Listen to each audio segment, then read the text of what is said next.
নমস্কার, ট্রাইব টিভিতে আপনাদেরকে স্বাগত। আজকের মিড ডে প্রাইম নিয়ে আপনাদের সঙ্গে আমি রয়েছি অর্পিতা। শুরুতেই যে খবরের দিকে চোখ রাখবো, অনুব্রত মণ্ডলকে জেলে গিয়ে তদন্ত সিবিআই এর। আসানসোল জেলে জেরা করা হচ্ছে বীরভূমের তৃণমূলের জেলা সভাপতিকে। মঙ্গলবার সকালেই সেখানে যাওয়া কথা ঘোষণা করেছে কেন্দ্রীয় তদন্তকারী সংস্থার আধিকারিকেরা। এদিন সকাল 10টা থেকে 11টার মধ্যে আসানসোল জেলে পৌঁছেছেন তারা। গরু পাচার মামলায় সিবিআই যে তদন্তকারীরা রয়েছেন তারাই পৌঁছেছেন অনুব্রতর সঙ্গে দেখা করতে।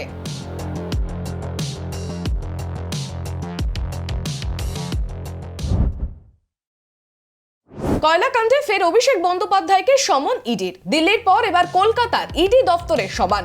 অভিষেকের জেরা করতে এবার দিল্লি থেকে আসছেন কেন্দ্রীয় তদন্তকারী আধিকারিকেরা। কলকাতার ইডির অফিসে হাজিরা দিতে বলা হয়েছে তাকে। 2রা সেপ্টেম্বর কয়লা পাচার মামলায় তাকে হাজিরার নির্দেশ দেওয়া হয়েছে।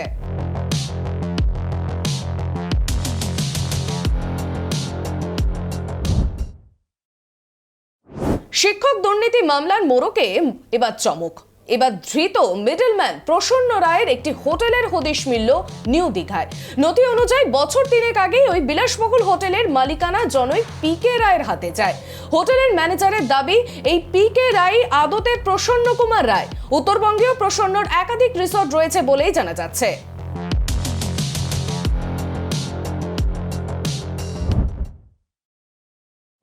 2019 থেকে 2022-এর মধ্যে ইস্ট ওয়েস্ট মেট্রো প্রকল্পে বউবাজারে ক্ষতিগ্রস্ত 13 ব্যবসায়ীকে 1 লক্ষ টাকা করে আর্থিক ক্ষতিপূরণ দিল KMRCL।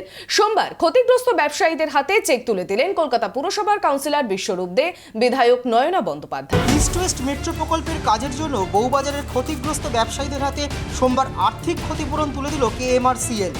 100 স্কোয়ার ফিট পর্যন্ত ক্ষতিগ্রস্ত দোকানের মালিকদের হাতে 1 লক্ষ টাকার চেক তুলে দেওয়া হয় এদিন। মোট 13 জন ক্ষতিগ্রস্ত ব্যবসায়ীকে চেক প্রদান করা হয়। চেক নিতে উপস্থিত ছিলেন 12 জন।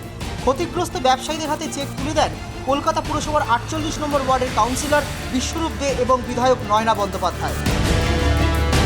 যতগুলো আমরা এই বিজনেস কম্পেনসেশন পেয়েছিলাম তার মধ্যে আমরা এখনও অবধি দেখেছি যে আমার কাছে আছে, তার মধ্যে আমরা দেখেছি 14 জনকে এখনও আমরা দিতে পারছি, যারা হচ্ছে আপ টু 100 স্কোয়ার ফিট যাদের দোকান ছিল। একজন আজকে অ্যাবসেন্ট আছেন, তো আজকে আমরা 13 জনকে দিয়েছি। 13 জনের মধ্যে একজন দুটো পেয়েছে। এইটা হচ্ছে এখনকার।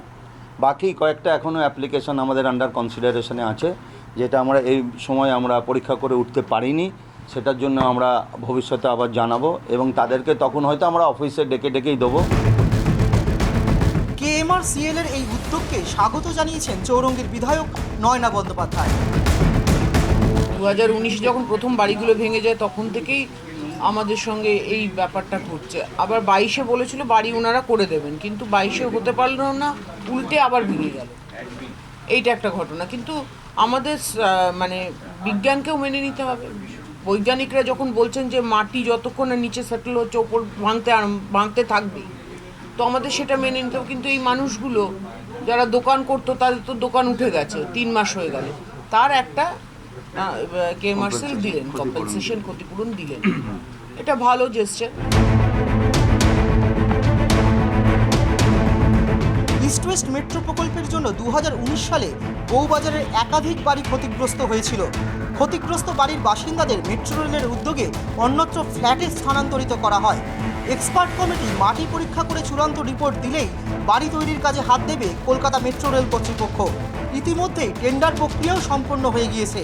2024 সালের ডিসেম্বরের মধ্যে বাড়ি হস্তান্তর করা সম্ভব হবে বলেই জানিয়েছেন KMRCL এর জেনারেল ম্যানেজার AK নন্দী। আমাদের 2019-এ যে ক্ষতিগ্রস্ত যারা রয়েছেন, যারা এখনও ফ্ল্যাটে রয়েছেন, তারা বাড়ি ফিরে আসতে পারছেন না। যে এখনও যারা এক্সপার্ট কমিটি তারা বলে দেবে যে মাটি সেটেল করে গেছে, এরপরে বাড়ি তৈরি করা হবে। যত ড্রয়িং যাদের যেরকম বাড়ি ছিল সেই ড্রয়িং আমরা সব কনসেন্ট নিয়ে সাইন করিয়ে নিয়েছি এবং ওই কনসেন্ট নেওয়ার পরে আমরা টেন্ডার প্রসেসও শুরু হয়েছে। শুধু টেন্ডার প্রসেসটা ফাইনালাইজ হচ্ছে না, এই যখনই আমরা যাদবপুর ইউনিভার্সিটি এবং আমরা আমাদের যে কনসালট্যান্ট আছে, আমাদের যে এক্সপার্ট কমিটি আছে, স্টুপ এবং IIT রুড়কি যারা দেবেন, তাদের সকলের এটা দেখে আমরা ঠিক করব। এমডি যেটা বলেছেন যে এইটা ফাইনালাইজ হয়ে গেলে আমরা ডিসেম্বর 24 মানে 2 বছরের মধ্যে হয়তো আমরা কমপ্লিট করে দিতে পারবো। KMRCL এর পক্ষ থেকে 1 লক্ষ টাকার ক্ষতিপূরণ পাওয়ায় কিছুটা সুরাহা হলেও এখনও পুরোপুরি দুশ্চিন্তা কাটছে না ক্ষতিগ্রস্ত ব্যবসায়ীদের। এতদিন ধরে দোকান বন্ধ থাকায় অথবা দোকান অন্যত্র সরিয়ে নিয়ে যেতে হওয়ায় ব্যবসায় অনেক ক্ষতি হয়েছে বলেই দাবি ব্যবসায়ীদের। ক্ষতিপূরণটার জন্য আমাদের মালিক যারা রয়েছে তাদের কিছুটা সুবিধা হলো, কিন্তু আমাদের যারা শ্রমিক ছিল তাদের এখনও কোনো সুরাহা হয়নি, তারা এখনও দুর্ভোগেই রয়েছেন। আমার আন্ডারে 170-80 জন শ্রমিক কাজ করতেন। আমার হচ্ছে বউবাজারে সোনার দোকান ছিল, কারখানা আমরা তৈরি করি।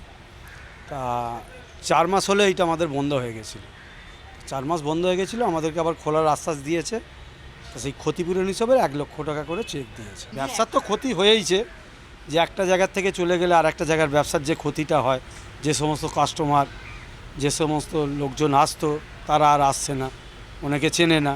জুয়েলারি দোকান ছিল, জুয়েলারি ম্যানুফ্যাকচারিং শপ, এই মুহূর্তে বন্ধ। আমি বাড়িতে বসে আছি। আর্থিক ক্ষতি যা হয়েছে সেই পূরণ 19ও হয়নি, এখনও হয়নি। যাই হোক, এখন কিছুটা সাপোর্ট পাওয়া গেল। রোজগার জিরো, বাড়িতে বসে আছি। ওই তো 1 লাখ টাকা দিল, এইটা যতদিন চলবে, তারপর আবার এসে বলবো যে টাকা ফুরিয়ে গেছে। দ্রুত নিজেদের দোকান ফিরে পাওয়ার আশাতেই এখন দিন গুনছেন বউবাজারের ক্ষতিগ্রস্ত ব্যবসায়ীরা। ক্যামেরায় বরুণ ভান্ডারের সঙ্গে রিমিক মাঝি, ট্রাইব টিভি, কলকাতা।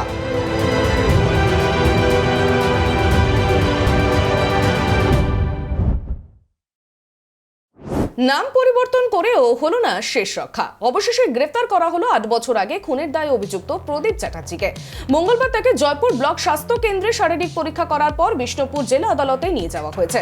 জানা গিয়েছে, গত 8 বছর আগে পারিবারিক অশান্তির জেরে জয়পুর থানার অন্তর্গত গেলিয়া গ্রামের বাসিন্দা সন্দীপ চ্যাটার্জির স্ত্রী ও 1.5 বছরের শিশুকন্যাকে খুন করে অভিযুক্ত।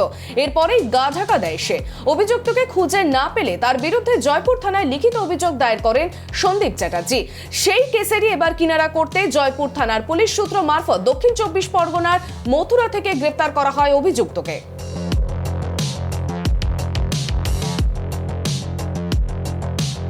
আমি পুলিশকে অসংখ্য ধন্যবাদ জানাই।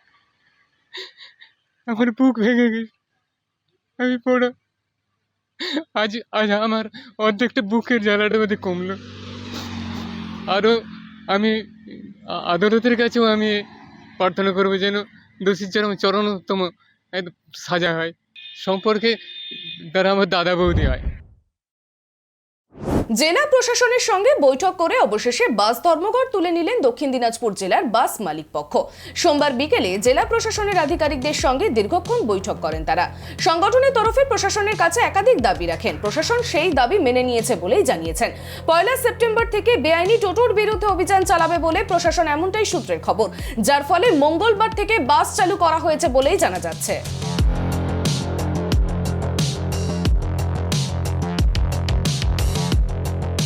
আমরা বিভিন্ন আমাদের দাবি সংগঠন, আমাদের আটটা সংগঠনের যে দাবিটা দিয়েছি, সেই দাবিটা যুক্তিসঙ্গত মেনে নিয়েছেন এবং উনি বলেছেন যে 1 তারিখ থেকে আমরা নামবো।